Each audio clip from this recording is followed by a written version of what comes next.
자, 여러분, 좌파들이 이제 마르크스 이론 공부할 때 상부 구조, 하부 구조 이런 얘기를 해요. 그러면서 정치를 이제 상부 구조 가지고 얘기하는 게 아니라 하부 구조를 얘기하는 게 중요하다고 얘기를 하거든요. 저도 그 부분에 있어서 맞다고 생각해요. 그러나 대한민국 우파고 좌파고 특히 좌파 새끼들, 니네가 그렇게 마르크스가 하부 구조를 강조했는데 니 하부 구조 얘기하니? 하부 구조 얘기 안 하죠. 우리의 삶의 실질적인 영역들에 대해서 정치가 고준담론을 하고 실질적인 얘기를 잘 안 한단 말입니다. 뭐 법이 어떻고 뭐 이렇게 가고. 자, 여러분, 제가 문재인에서 돌아갔었던 결정적인 이유는 여러분 에너지 산업 때문이에요. 에너지 산업. 이제 보셨지만 태양광 산업으로 돈 헤쳐먹는 거, 전기버스를 헤쳐먹는 거, 그게 여러분 우리 생활에 어떤 영향을 미치냐면 전기료가 올라가죠. 전기료가 올라가고 모든 삶에 있어서의 원가가 올라갑니다. 아니, 우리가 지금 봐야 될 건 여러분 그런 거예요.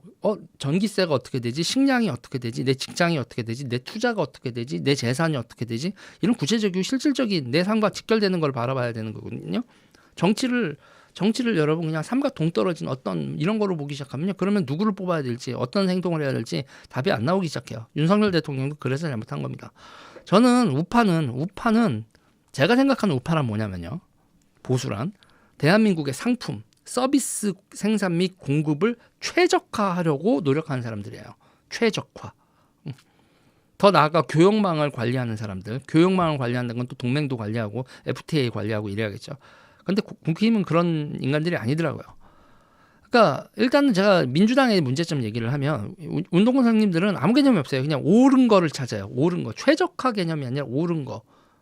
도덕적으로 옳다 해서 도덕질을 합니다. 그러더니 세금 뜯어먹기를 게 바빠요. 그러고 나서 우리나라의 전기 생산업 근간을 박살을 내죠. 자, 그런데 있잖아요. 그런데 이제 윤석열 대통령한테도 저는 등을 돌렸죠. 윤석열 대통령한테 등을 돌린 이유는 여러분 다 보셨지만 의료 문제가 결정적이었어요. 윤석열 대통령 하면 의료 서비스 공급 자체가 멈추고요. 그리고 나서 장기적으로는 의료비가 폭증합니다.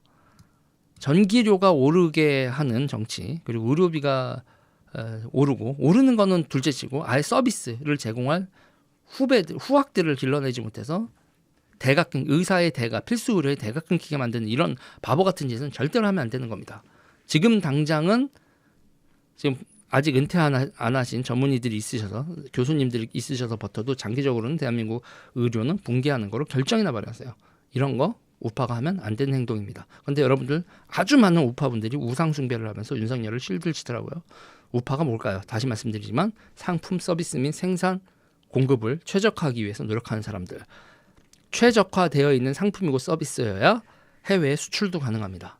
더 나아가 교역망을 관리하는 사람들. 그런 게 제가 생각하는 보수입니다. 그래서 여기 왔는데 보수는 그런 데가 아니더라고요. 자, 민생 거리면서 우리나라 에너지는 2036년이 되면 신재생과 LNG로 70%가 생산이 됩니다. 전기 요금 7배가 올라도 감당할 수 있을지 모르겠고요. 그 순간 대한민국 망한다고 저는 보고 있어요. 그리고 저는 보수 여러분들도 지금 완전히 뜬구름 잡고 있어요. 첫 번째로 모든 선거에서 제일 중요한 이슈로 생각하는 게 지금 보수에서 가장 파벌이 큰 게 부정선거파죠.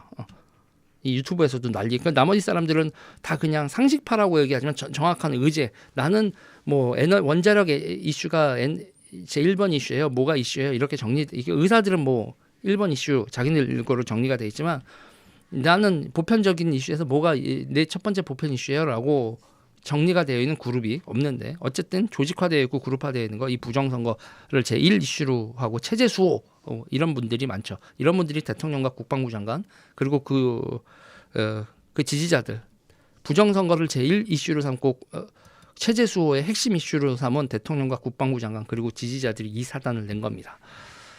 그래서 제가 이제 어저께 실명 냈더니 다들 부들부들 이제 난리가 났어요. 애니첸 회장이라는 거 여러분들 처음 들어보셨을 텐데, 애니첸 회장은 K시팩 회장이고, 그 친구분이 이광식 친구분 파트너죠.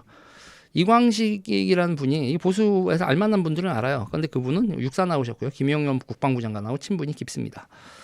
자, 이광식 이 두 분이 저는 로비스트로 보는데 본인으로 그냥 선량한 후원자라고 생각을 하시나 본데, 제가 보기엔 김박 회장님은 선량한 후원자 키다리 아저씨라고 볼 수 있지만 애니첸 회장 저는 그렇게 보지 않습니다. 이거에 대해서도 다들 저 새끼 죽여. 왜 보수 유튜버들 쫄깃하냐? 내가 애니첸 얘기하니까 여러분들 지금 애니첸이라는 이름은 이미 나오는 순간 아마 보수 유튜버들 유재일 저 새끼 죽여버려 이럴 겁니다. 왜냐? 머니거든요. 머니의 결정체란 말이에요. 부정선거파가 여러분들 그냥 찌그러지지 않고 몇 년이 흘렀는데도 계속 뻔뻔뻔 하는 이유는 강력한 후원자가 있기 때문이었습니다, 여러분. 자, 김건희, 윤석열, 김용현과 이 애니첸 회장 그리고 이광식 회장이 어떤 관계였는지 공론화되어야 됩니다.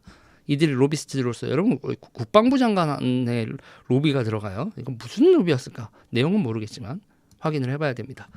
뭐 대한민국의 세계 이혼 소송이라고 하는 것 쪽에서도 그런 쪽에서도 본처를 공격하는 쪽에서 이 분을 로비스트로 고용했다 뭐다 이런 소리가 들리던데 사실 한번 확인할 필요가 있을 것 같고요. 그리고 시대의 M&A라고 하는 고려아연 인수전에서도 이분이 로비스트로 등장한다는 썰이 있습니다. 다 확인이 필요한 상황이죠. 김건희 여사와 애니첸과의 관계도 확인이 필요한 상황입니다. 자, 다들 이거는 대한민국 언론사 기자들도 머가리가 깨지는 얘기일 거예요. 자기들이 알지 못하는 얘기거든. 그러나 보수 유튜버판에서나 지금 보수 기독교계에서는 와 유질이 저걸까지 건드네. 저는 금도가 없습니다. 자, 정광훈 목사하고는 또 다른 라인이에요. 우리의 상품과 서비스의 경쟁력을요. 지금 우리는 이럴 때일수록 우리가 있잖아요. 우리가 살려면 정치 리더십 분명히 하고 우리와 상품과 서비스의 경쟁력을 확인해야 됩니다. 새로운 무역 질서에서는 여러분 우리가 무엇을 팔 수 있을지 범위가 좁아져요. 각 나라가 자기 나라에서 제조업으로 만들 수 있는 건 거의 다 만들고 그 다음에 자기 나라에서 만들 수 없는 걸 수입하는 식으로 가거든요. 그래서 세계 무역 규모가 어떻게 될지 우리가 무엇을 팔 수 있고 무엇을 못 팔게 될지 다 봐야 됩니다. 무엇을 팔고 무엇을 사서 어떤 삶을 영위할지. 뭐 지금까지 이제 자유무역 시대에는 여러분 뭐 명품백을 사건 뭐라고 규제 없었잖아요. 여러분 옛날로 돌아가면 어느 정도로 우리가 빡빡하게 수입 규제를 했었냐면 말보로 못 폈죠. 경찰관이 연기 보고 외제 담배 핀다고 단속하던 게 1980년대입니다. 해외여행 못 다녔고요. 해외여행 자유화가 1991년이었나요? 소세지도 여러분 고기 함량, 육고기 함량 높은 거 먹지도 못해서 우리나라에서는 되게 독특한 소세지가 있잖아요. 밀가루 소세지. 지금도 계란에 부쳐 먹는 그 약간 핑크색 소세지. 그런 것도 다 그 시절에 우리의 그 물자 관리 차원이었습니다. 학교 다닐 땐 혼분식 장려해서 콩 위에다 덮여 있지 않으면 선생님한테 혼나고 그랬었죠. 벌점 맞고.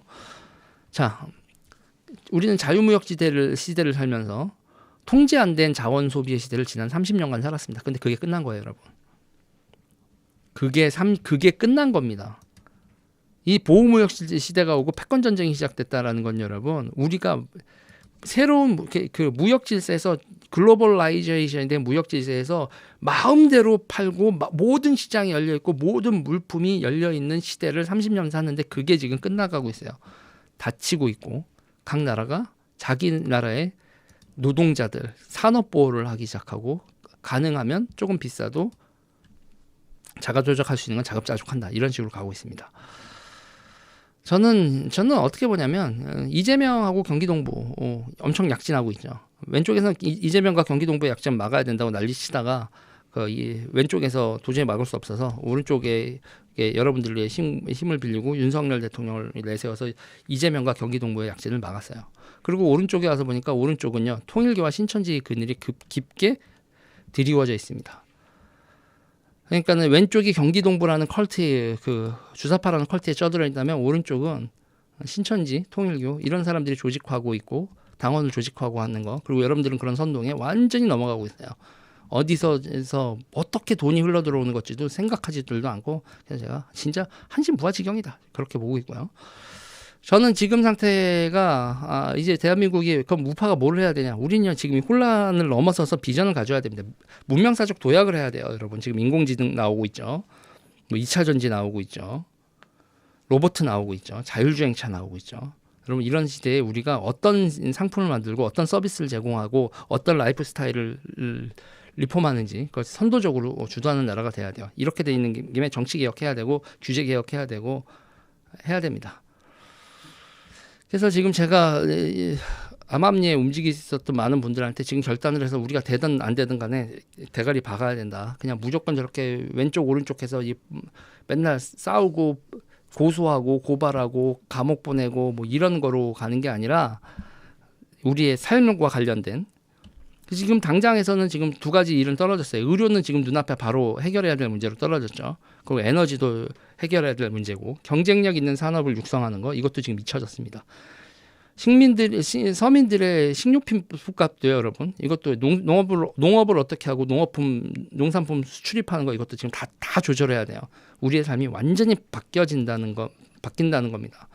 민주화 이후 굳어진 기득권들이 우리나라의 삶의 후생을 되게 많이 떨어뜨렸는데 그중에 대표적인 게 부동산입니다. 그린벨트 해제하고 산에다가 아파트 많이 지죠. 산에다가 아파트 많이 지면서 거기서 용적률 조정하고 그 도장값으로 정치인들이 많이 헤쳐먹었죠. 뭐 대장동만 헤쳐먹은 게 아닙니다.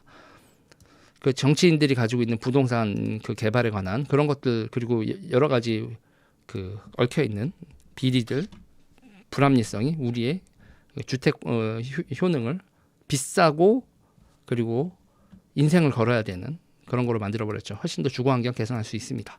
부동산, 식량, 에너지, 교육, 의료 총체적으로 재설계해야 되고 7공화국을 명실상부한 대한민국이 세계 문명 선도국으로 도약할 수 있도록 재설계해야 됩니다. 이거 누가 하겠어요? 왼쪽 못합니다. 오른쪽만 할 수 있어요. 근데 오른쪽만 할 수 있는데 오른쪽이 지금 너무 엉망진창이고 죄송하지만 부정선거론자들은 해체하세요. 여러분들 같이 난동을 피면 주사파 못 이깁니다. 주사파보다 우위에서 할 수 있는 가능성이 제로로 돼요. 여러분들 뭐에 홀렸고 어떤 사람들이 여러분들을 매니플레이션 장난질 쳤는지 눈을 뜨시기 바랍니다. 자, 우리가 이길 수 있어요. 이길 수 있는데 제대로 된 정신 차려서 제대로 된 얘기를 해야지 이기지. 지금까지 미친 소리 하고 다니면 그러면 미친놈 취급당하고 윤석열하고 다 같이 그냥 깜빵 갈 일밖에 없는 겁니다. 여기까지 얘기하겠습니다.